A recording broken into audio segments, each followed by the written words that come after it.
Hello students, welcome back to Magnet Brains. स्वागत करती हूँ, अभिनंदन करती हूँ और आप सभी का फिर से वेलकम करती हूँ। एक बार फिर मैग्नेट ब्रेन्स टीम की ओर से आप सभी प्यारे प्यारे बच्चों का बहुत बहुत स्वागत।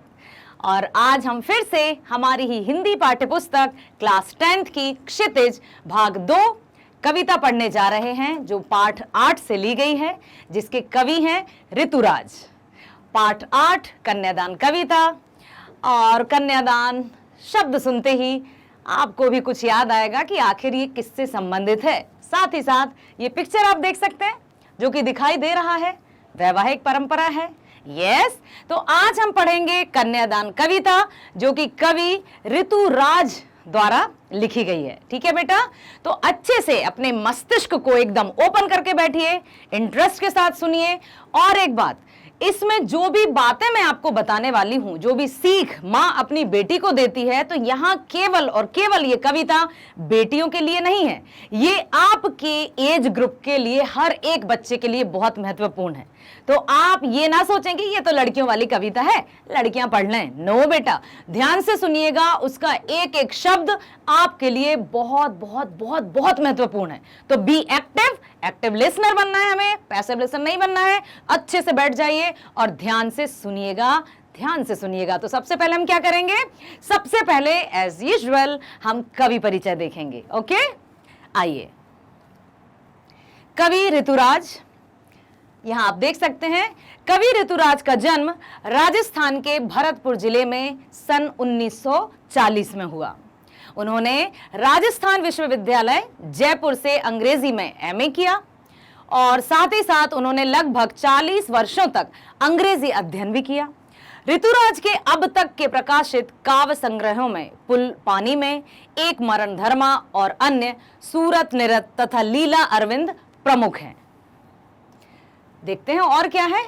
इन्हें कई सारे पुरस्कारों से भी सम्मानित किया गया, जिनमें सोमदत्त, परिमल सम्मान, मीरा पुरस्कार, पहल सम्मान तथा बिहारी पुरस्कार शामिल है। बिहारी की हमने अभी पढ़ेंगे, कोर्स बी की है।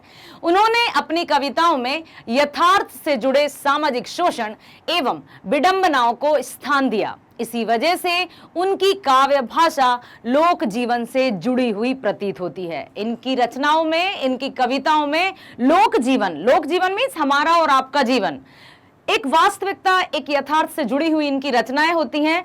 ऐसा नहीं है कि ये सिर्फ कल्पना मात्र से ही रचना कर देते हैं और हमें कल्पना प्रस्तुत करनी होती है। वो आपने सुना होगा एक कहावत कि जहां ना पहुंचे रवि वहां पहुंचे कवि। ये बिल्कुल सही है। इनकी जो कविताएं हैं वो यथार्थ पर आधारित हैं। यथार्थ मतलब वास्तविकता। ठीक है, आइए देखते हैं कविता क्या कहती है। यहां पर आप चित्र देख सकते हैं, अपनी बुक को ओपन करिए। देखिए, पाठ 8 कन्यादान आपकी बुक का ही ये चित्र है, एनसीईआरटी बुक है हमारी।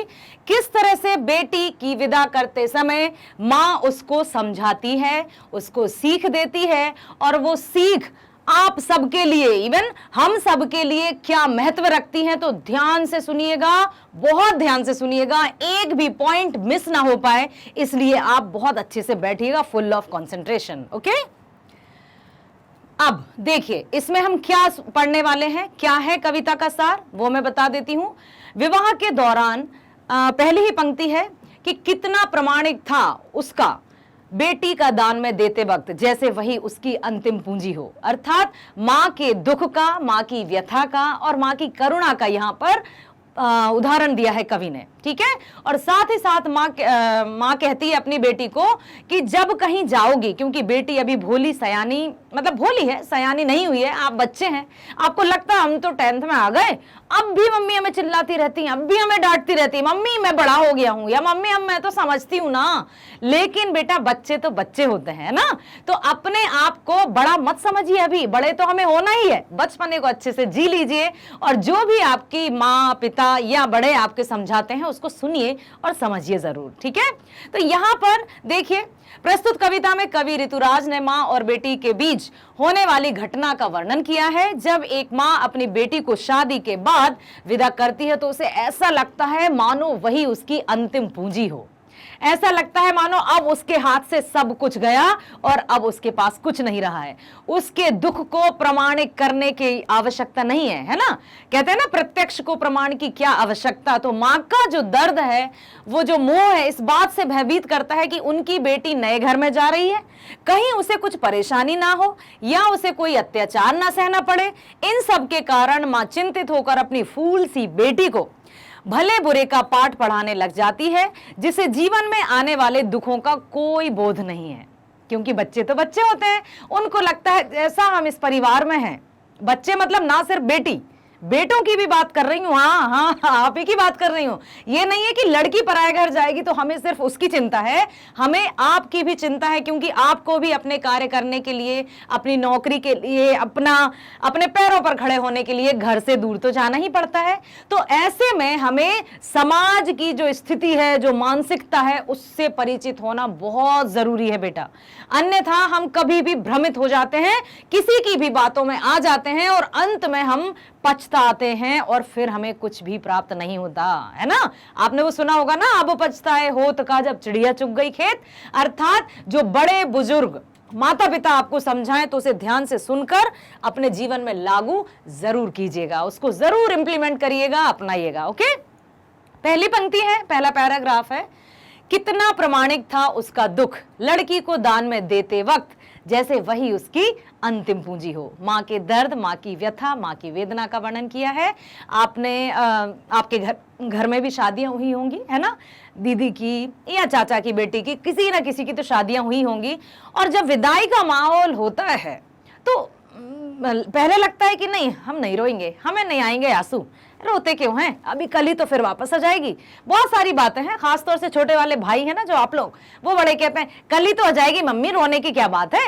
इस तरह से बातें होने लगती हैं। लेकिन जो विदाई वाला जो माहौल होता है वो हर एक की आंखें नम कर देता है और इस दुख को प्रमाण करने के लिए किसी सबूत की आवश्यकता नहीं होती है। तो यहाँ पर माँ के दर्द को प्रमाण देने की आवश्यकता नहीं है, क्योंकि माँ की वेदना तो सिर्फ और सिर्फ माँ ही समझ सकती है। ठीक है, यहां पर वही बताया जा रहा है कि किसी भी प्रकार से माँ बेटी, ना सिर्फ माँ बेटी बल्कि एक दूसरे को समझने वाली, सुख दुख बांटने वाली सच्चे मित्र भी होते हैं। और मैं तो आपसे कहूंगी कि हर एक बात अपनी मम्मी को जरूर बताया करिए। स्कूल में जाते हैं या फिर अपने फ्रेंड्स के साथ जाते हैं, आज क्या किया, कैसा किया, क्या अच्छा लगा, क्या बुरा लगा, सब कुछ शेयर करना चाहिए, कुछ भी नहीं छुपाना चाहिए, है ना। क्योंकि वो हमें बचपन से जानती हैं, उन्होंने हमें जन्म दिया है, और यदि हम उनसे कुछ छुपाते भी हैं ना, तब भी पता तो चल ही जाता है। इससे अच्छा हम खुद ही बता दें। ठीक है, अब क्या होता है कि लड़की अभी सयानी नहीं थी। अब थोड़ा गंभीरता पूर्वक सुनिएगा और समझिएगा। अभी इतनी भोली सरल थी कि उसे सुख का आभास तो होता था, लेकिन दुख बांचना नहीं आता था। ठीक है, पाठिका थी वह धुंधले प्रकाश की, कुछ तुकों और कुछ लयबद्ध पंक्तियों की। देखिए कवि यहाँ क्या कहना चाहते हैं, लड़की अभी सयानी नहीं थी, विवाह के दौरान सयानी नहीं थी, अर्थात उसे घर गृहस्थी, रिश्ते, नाते और परेशानियों का कुछ भी भान नहीं था। वो तो माता पिता के घर में थे। आप बच्चे, हम बच्चे, जब तक माता पिता की छत्र छाया में रहते हैं दुख का आभास ही नहीं हो पाता, क्योंकि दुख हम तक आता ही नहीं है, आने ही नहीं देते हैं हमारे पेरेंट्स, ढाल बनकर हमारे समक्ष खड़े हो जाते हैं। तो बेटा यहाँ पर यही बताया है कि लड़की अभी इतनी भोली सरल थी कि उसे सुख का आभास तो होता था, लेकिन दुख बांचना ही नहीं आता था। उसे पता ही नहीं था कि दुख होता क्या है, कैसा होता है। पाठिका थी वह धुंधले प्रकाश की। ध्यान से सुनिएगा, यहाँ पर धुंधला प्रकाश एक शब्द आया है। तो धुंधला प्रकाश क्यों कहा है, मतलब कुछ जीवन की वास्तविकताओं से अपरिचित होना। आपको सिर्फ अच्छा ही दिखता है। किसी ने बहुत अच्छे से प्यार से बात कर ली तो मन में विचारधारा बना लेते हैं कि ये व्यक्ति अच्छा है। यदि किसी ने डांट दिया, चाहे वो टीचर हो या मम्मी पापा हो, ये बुरे हैं, वो आंटी अच्छी है क्योंकि वो हमसे अच्छे से बात करती हैं, वो अंकल कितने अच्छे हैं, वो तो हमें कभी नहीं डांटते। या फिर हम कहीं गए मित्रों के बीच, वहां मजा आता है क्योंकि वहां कोई डांटने वाला नहीं होता, कोई टोकने वाला नहीं होता, कोई रोकने वाला नहीं होता। तो यहाँ पर पाठिका थी वह धुंधले प्रकाश की, कुछ तुकों और कुछ लयबद्ध पंक्तियों की। अब ध्यान से सुनिएगा, यहां पर लयबद्ध पंक्तियां क्यों कहा है? यहां पर लयबद्ध पंक्तियां बेटा इसलिए कहा है क्योंकि जैसे पंक्तियां चली आती हैं बिल्कुल लयबद्ध तरीके से, पैरेलल लाइंस आपने देखी होंगी, ठीक है। तो जो समाज कहता आ रहा है कि लड़की कैसी होती है, लड़की होती है कमजोर, लड़की कैसी होती है घरेलू, लड़की को कैसा होना चाहिए, घर की चार दीवारी में कैद होना चाहिए, ये समाज कहता आ रहा है, सदियों से यही चला आ रहा है उनके अनुसार। क्यों? क्योंकि जब शिक्षा का अभाव था, शिक्षा का प्रचार प्रसार नहीं था, कुछ थोड़े बहुत लोग पढ़े लिखे थे, तो उन पढ़े लिखे लोगों को ऐसे पूजा जाता था जैसे साक्षात भगवान उतर आए हो। तो वो जो भी बात कहते थे उसको समाज अंधाधुंध ब्लाइंड बिलीफ के साथ मानता जाता था। तो पाठिका थी वह धुंधले प्रकाश की कुछ तुकों और कुछ लयबद्ध पंक्तियों की। जैसा समाज सोचता गया, जैसा समाज बताता गया कि ये तो कमजोर है, ये तो सिर्फ बच्चों का पालन पोषण करेगी, ये तो सिर्फ घर गृहस्थी चलाएगी और कुछ नहीं कर सकती, और लड़कियों को शिक्षा प्राप्त भी नहीं करने देते थे। साथ ही साथ आपने पढ़ा होगा, इतिहास में अवश्य पढ़ा होगा कि भ्रूण हत्या समझते हैं ना आप, लड़की को जन्म होने से पहले ही मार दिया जाता था, है ना। तो इस तरह से बहुत सारी जो कुरीतियां थी, रूढ़िवादी विचारधारा थी, स्टीरियोटाइप्स जिसको हम कहते हैं, वो थी। उसने स्त्रियों को एकदम समाज में निम्न कैटेगरी, निम्न दर्जे का करार कर दिया था कि बस यही है। तो यहां पर कवि इस एक पंक्ति के माध्यम से बहुत बड़ी बात कहना चाहते हैं कि पाठिका थी वह धुंधले प्रकाश की, उसे कुछ भी पता नहीं था कि क्या जमाना सोचता है, किस तरह की चालाकी मस्तिष्क में रखे रहता है, मुंह पर कुछ और मन में कुछ और। ठीक है, कहावत है कि मन में राम बगल में छुरी और बाबा तेरी नियत बुरी। बहुत एक कहावत है, लोकोक्ति है कि कुछ लोग ऐसे होते हैं जो मुंह पर तो कुछ और पीठ पीछे कुछ और काम करते हैं या बातें करते हैं। तो कुछ तुकों और कुछ लयबद्ध पंक्तियों की मां अपनी बेटी को, मैं तो कहती हूं, मैं आपकी टीचर हूं ना, मैं भी आपकी मां जैसी ही हूं, या आप अपनी बड़ी दीदी, जो भी आप समझें, तो मैं आपको हर एक को, चाहे वो लड़का हो या लड़की हो, आपको समझाइश जरूर देना चाहूंगी कि अपने माता पिता की बातों को नेगेटिव कदापि ना लें। कभी वो डांटे और मौका पड़े, कभी चाटे वाटे पड़ जाए, तो उसको आप ये ना लें कि कैसे मार दिया, मैं 10th में आ गया, मैं अभी 11th में आने वाला हूं, ऐसे कैसे हो सकता है, मेरे ईगो हर्ट कर दिया। बहुत सारी बातें हमें आ जाती हैं, लेकिन बेटा यहां पर हमें क्या करना है, मस्तिष्क से सोचना है, दिल से नहीं। दिल सोचेगा दुखी होगा, मस्तिष्क से हमें रैशनली सोचना है कि क्यों डांटा, क्यों मारा, ओके, इसलिए डांटा, इसलिए मारा कि मैं यदि वो काम करता या मैं यदि वो काम करती तो शायद मुझे पछतावा होता। ठीक है, तो कुछ तुकों और कुछ लयबद्ध पंक्तियों की जो बात चली आ रही है, इस तरह से उन्होंने, कवि ने समझाया है कि मां कह रही है अपनी बेटी को कि जो जमाना तुम्हें समझते आया है, जो जमाना तुम्हें मानते आया है, वो अपने आप को मत समझना, अपने आप को कमजोर मत समझना, अपने आप को अबला मत समझना। एक बहुत हिंदी साहित्यकार थे कि अबला जीवन हाय तुम्हारी यही कहानी, आंचल में है दूध और आंखों में पानी। ये स्थिति थी उस समय, बहुत पुरानी यदि हम बात करें प्राचीन युग की, कि स्त्रियों का जीवन एकदम दयनीय था, उनको बस माँ, घर, चार दीवारी, ये सब माना जाता था। लेकिन समय जैसे जैसे बदला, शिक्षा का प्रसार जैसे जैसे हुआ और बहुत सारे परिवर्तन आए, आप भी देख सकते हैं। आप भी अभी अच्छे बच्चे हैं, समझदार बच्चे हैं, पढ़ रहे हैं, तो आगे देखते हैं क्या कहते हैं। देखिए, वही कि कन्या सयानी नहीं, अभी उसने अपरिपक्वता है। अपरिपक्वता मीन्स अभी वो मैच्योर नहीं है ना, इमेच्योर है।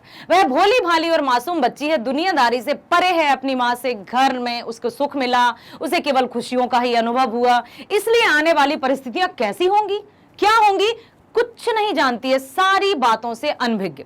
आगे बताते हैं कि जिस प्रकार धुंधली रोशनी में हमें किताबों के अक्षर स्पष्ट नहीं दिखाई देते, यदि लाइट धुंधली हो या अंधेरा हो तो हम अच्छे से नहीं पढ़ पाते ना, इसलिए कहा है पाठिका थी वह धुंधले प्रकाश की, मतलब जीवन की सच्चाइयों से उससे कोई मतलब वास्ता नहीं था और वो नहीं समझ पा रही थी। ठीक है, नहीं देते, कोई उन अक्षरों को स्पष्ट रूप से पढ़ नहीं पाता, सिर्फ अंदाजा लगा सकता है। वैसे ही लड़की के सामने अभी काल्पनिक सुखों की एक धुंधली सी छाया है, विवाह होने वाला है, ठीक है, कन्यादान होने वाला है, तो वो सिर्फ और सिर्फ अच्छी अच्छी बातें कि शादी होगी तो मैं नए घर में जाऊंगी, मुझे बहुत सारे जेवर मिलेंगे, नए नए कपड़े मिलेंगे, ये होगा वो होगा, यहाँ घूमूंगी वहां घूमूंगी, बस अच्छी बातें।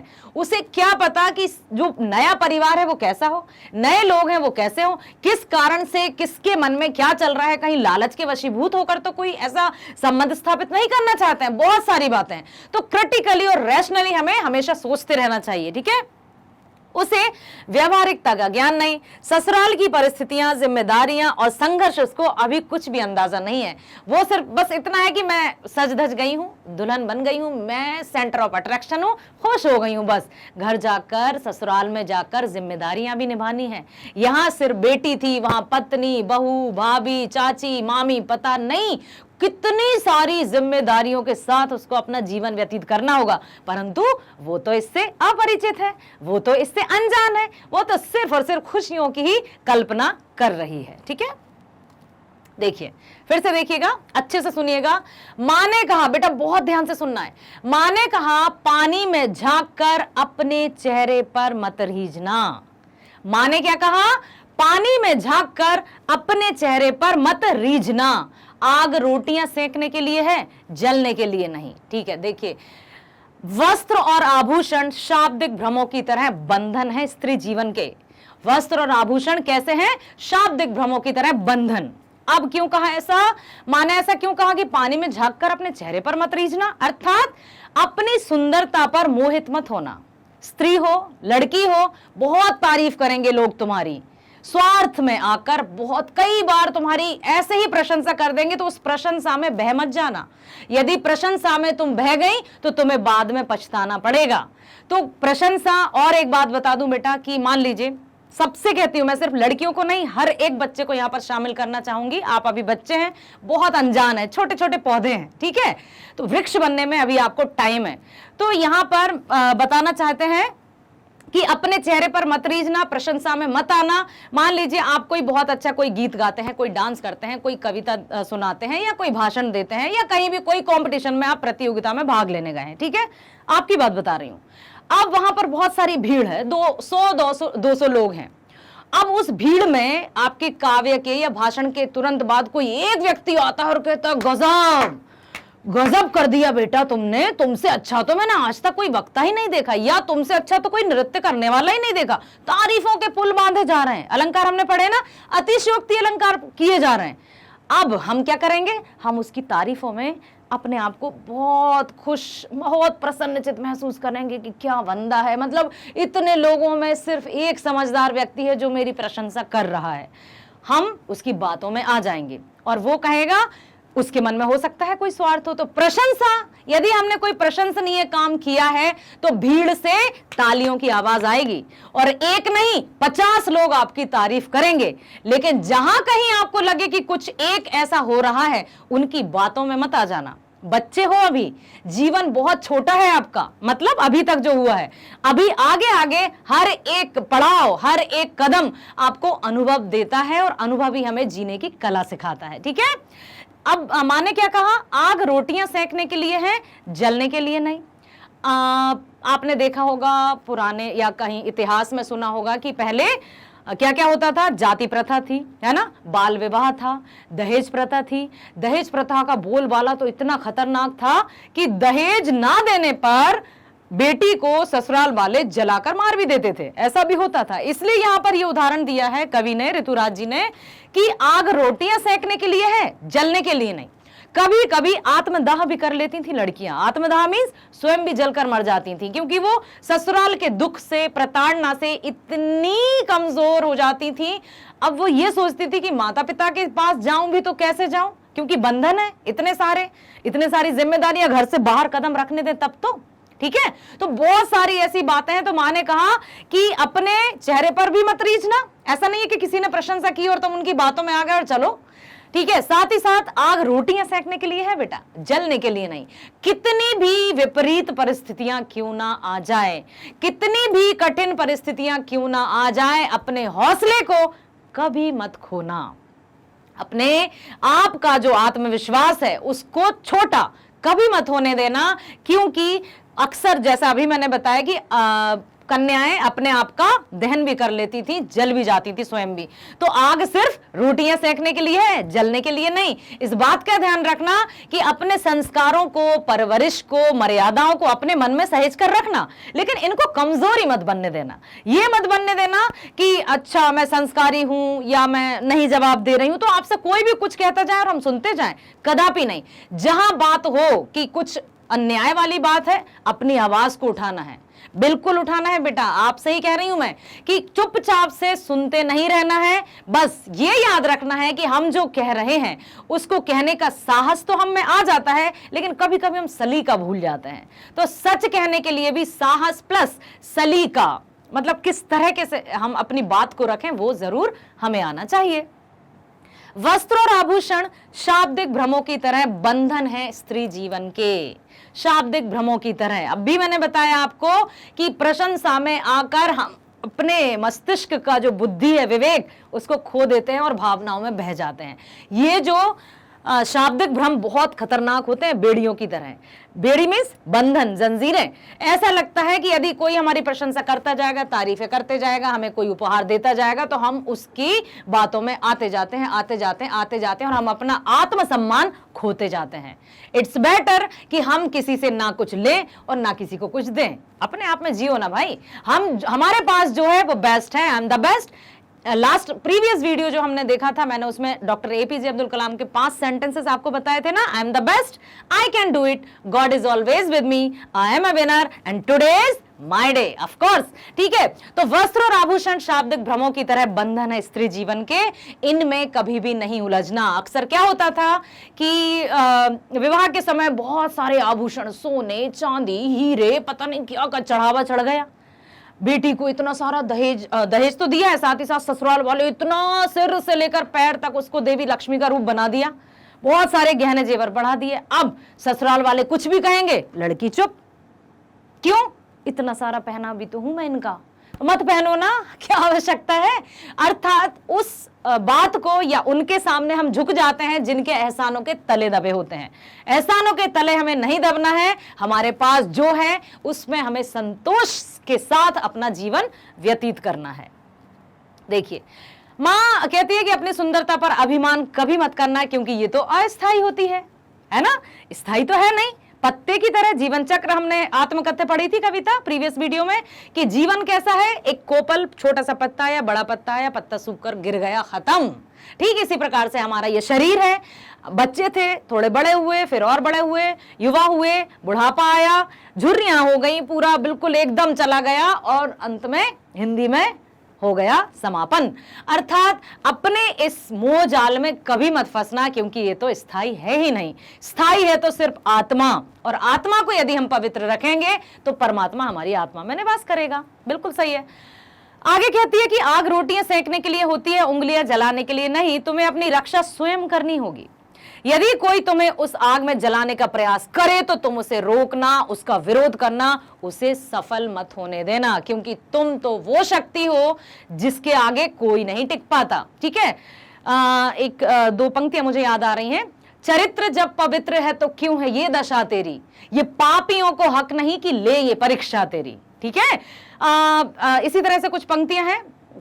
तू खुद की खोज में निकल, तू किस लिए हताश है, तू चल तेरे वजूद की समय को भी तलाश है, समय को भी तलाश है।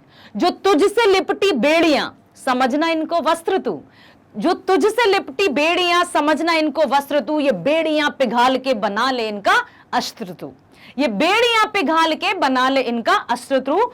तो खुद की खोज में निकल, तू किस लिए हताश है, तू चल तेरे वजूद की समय को भी तलाश है।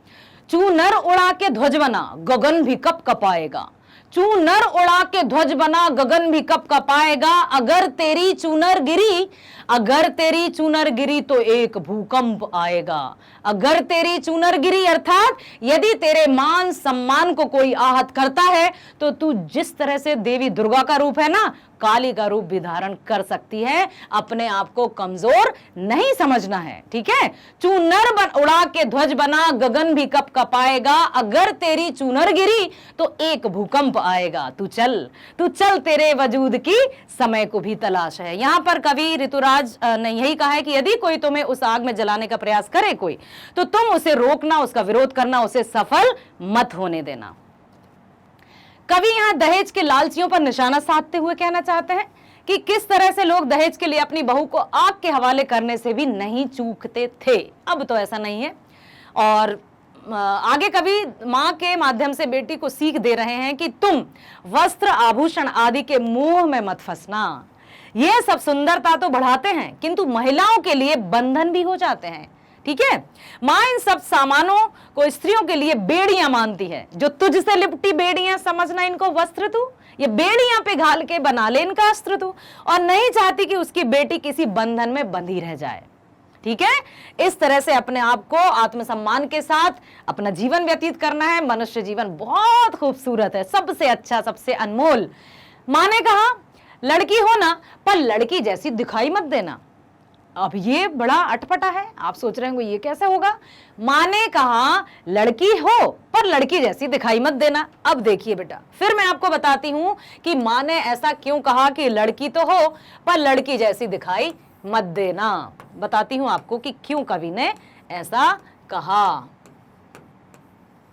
क्या लड़की को क्या माना जाता था? कमजोर। ठीक है, कमजोर और एकदम चुपचाप से, बिल्कुल घरेलू। हाँ, घरेलू माना जाता है, सिर्फ जो बच्चों का पालन पोषण करे, पालन पोषण करने वाली, चार दीवारी में कैद रहने वाली, चार दीवारी में। ठीक है, इस तरह से लड़की को माना जाता है।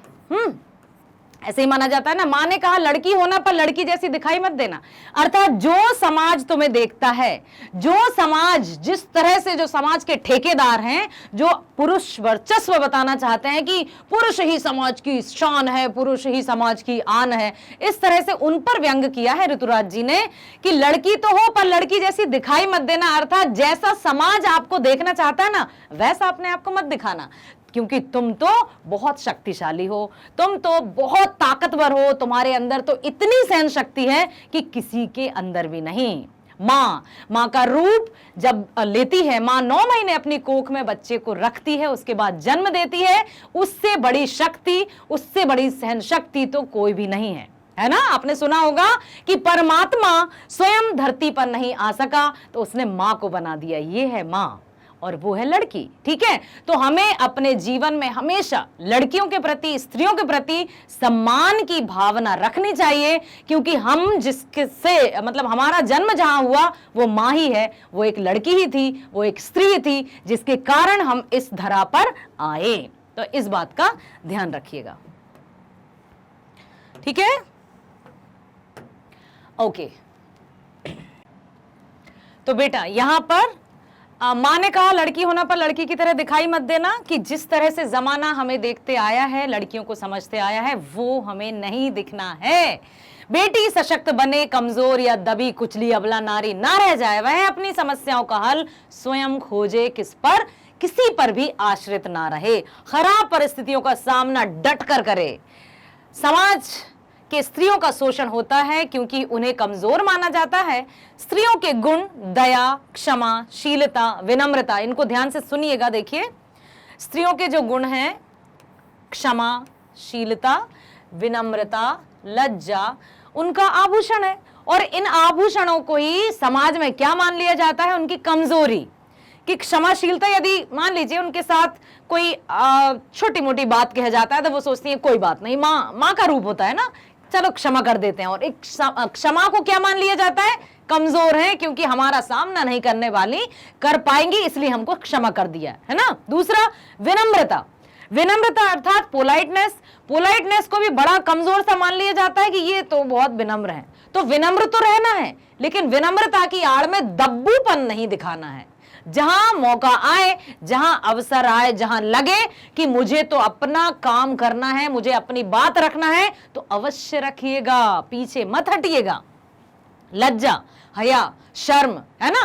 तो ये कि कहां क्या कहना चाहिए, किसके सामने किस तरह से व्यवहार करना चाहिए, बड़े से छोटे से बराबरी वालों से, तो इसका हम स्त्रियां खास तौर से ध्यान रखती हैं, लेकिन समाज में क्या मान लिया जाता है कि इनको कुछ नहीं आता इसलिए चुप रहती हैं। ठीक है, तो और ये ऐसा नहीं कि सभी ऐसा मानते हैं बेटा, जो शिक्षा से परे हैं, जो शिक्षा से दूर दूर तक जिनका कोई नाता नहीं है, उनके मन में इस तरह से मिसकंसेप्शन अर्थात गलत फहमियां जन्म ले जाती हैं, और उसके कारण वो कहते हैं उनकी कमजोरी। मां कहती है कि बेटी हर अत्याचार, अन्याय और बेईमानी के खिलाफ आवाज उठाती रहना, चुप नहीं रहना, कभी असहाय महसूस ना करना, मुसीबत पड़ने पर दूसरों की सहायता मांगने के बजाय अपने आप को सक्षम बनाना, क्योंकि तुम अबला नहीं, तुम सबला हो, तुम देवी दुर्गा भी हो और देवी काली भी हो, अर्थात अपनी शक्तियों को पहचानना। किसी से फिजिकली कोई स्ट्रांग हो सकता है, मेल और फीमेल में थोड़ा सा फिजिकली स्ट्रांगनेस का अलग होता है, लेकिन यदि बात करें सहन शक्ति की और अक्लमंदी की, तो ये आप स्वयं अनुमान लगा सकते हैं कि सहन शक्ति किसमें अधिक है। ठीक है, तो यहां पर यही बताया है। अब देखिए बेटा, अभी हमने देखा पाठ 8 कन्यादान कविता लिखी है ऋतुराज जी ने। तो कविता के माध्यम से कवि ने लड़कियों को समझाने की कोशिश की है, माँ किस तरह से विवाह के दौरान अपनी बेटी को सीख देती है।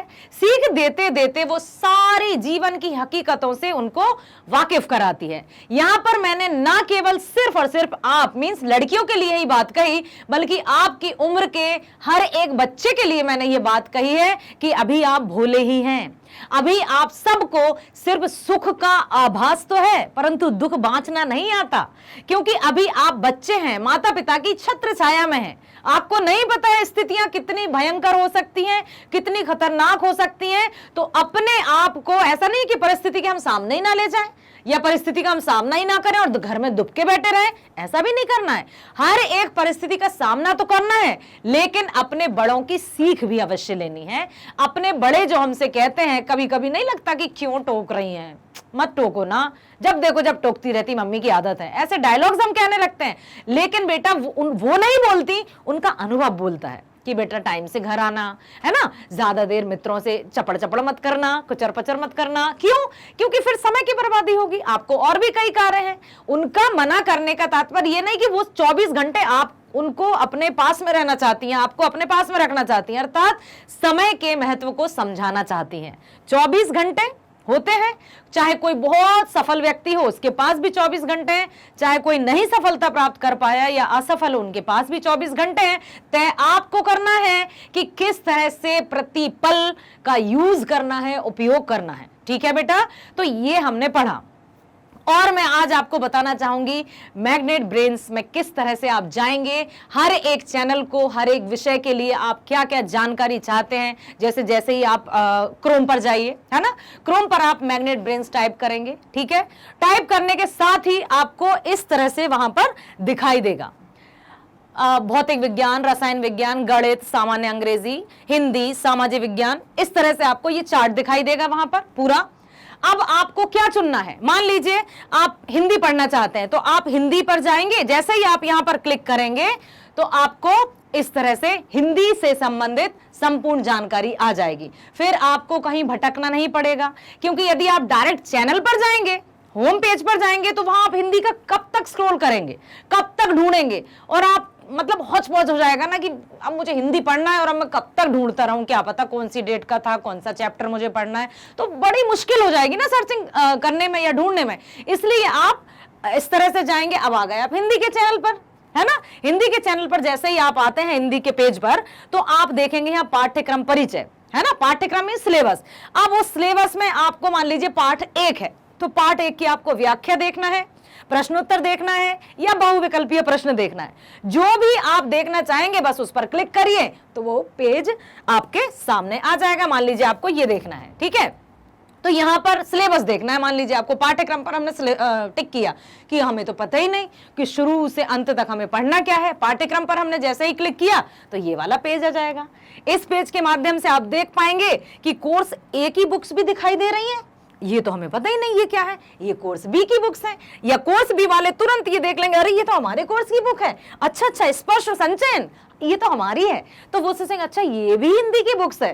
तो इस तरह से आपको अपने जो भी आप पढ़ना चाहते हैं, जिस विषय को भी आप पढ़ना चाहते हैं, वो आसानी से अधिक समय नष्ट ना करते हुए, कुछ भी पे ना करते हुए अपने पसंदीदा विषय पर जा सकते हैं, या पसंदीदा विषय के साथ साथ जिस विषय की आपको पढ़ाई करनी है उस विषय पर आप क्लिक करेंगे, तुरंत आप उस विषय के डिस्क्रिप्शन बॉक्स में चले जाएंगे और जो भी आपको पार्ट चाहिए स्क्रॉल करेंगे और तुरंत आपको वो मिल जाएगा। तो समय की बचत होगी, साथ ही साथ आपका जो मस्तिष्क है वो एकदम कूल होकर सर्च कर पाएगा। ठीक है, आया समझ में? बहुत बढ़िया। फिर से मैं कहूंगी, मैग्नेट ब्रेन्स लेकर आया है 6 to 12th ऑनलाइन एजुकेशन एकदम फ्री बेटा, कोई पेड सब्सक्रिप्शन नहीं है।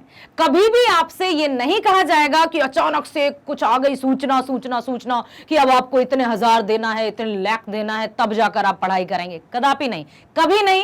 एकदम फ्री एजुकेशन मैग्नेट ब्रेन्स के माध्यम से आप जैसे होनहार बच्चों के लिए, जो घर बैठे उचित से उचित शिक्षा का लाभ उठा सकें और अपने आप को एक सुयोग्य नागरिक बना सकें। तो इसके लिए सिर्फ करना क्या है, आपको मैग्नेट ब्रेन्स के चैनल को अधिक से अधिक लाइक कीजिए, सब्सक्राइब कीजिए और हां, अपने फ्रेंड्स को, अपने परिचितों को, अपने परिजनों को शेयर करना मत भूलिएगा, ताकि जो लाभ आप उठा रहे हैं वे भी उसका लाभ उठा सके। समझ में आया? नेक्स्ट वीडियो में हम मिलेंगे पाठ 8 कन्यादान के ही पाठ्य पुस्तक के प्रश्नोत्तरों के साथ। तो मिलते हैं अगले वीडियो में, तब तक के लिए बाय बाय, थैंक यू।